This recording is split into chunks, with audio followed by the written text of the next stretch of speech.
Yo, nandito kami ngayon kasi nandito lang kami, tamang tambay lang. This is my friend, Doggy Boy, my exotic friend. Ayan na, akala ko mag-i-evolve na siya. Nakakatakot kasi yan kapag nag-transform eh. Nagiging dinosaur siya. Yan o, si Migo Russo, tamang nood lang ng Baby Shark. Paboritong cartoon siya kasi yan. O ayan o, si exotic friend o, tamang sipi lang. Yan si Bugs, tamang nood lang ng nodes. Yan si Squidward oh, tamang ilaw lang kasi takot yan sa dilim. Oops, teka muna sandali. Yan ang sign ng rugby boy. Mukhang seryoso si exotic friend ah.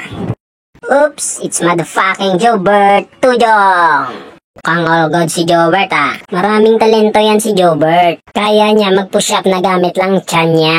Tingnan nyo, lumalabas yung abs yun. Parang enjoy na enjoy si paring Rosso ah. O ayan na, nagalit. Huwag daw itutok. Kaya tinutok na lang kay Leven Problems. Habang tamang kape lang si exotic friend, sinabihan ko siya na gayahin mo yung mukha ng ostrich. O yan o, timing lang na. Yan ang mukha ng ostrich. Tawang-tawa pang puta, sabi niya sa akin, pugi raw siya.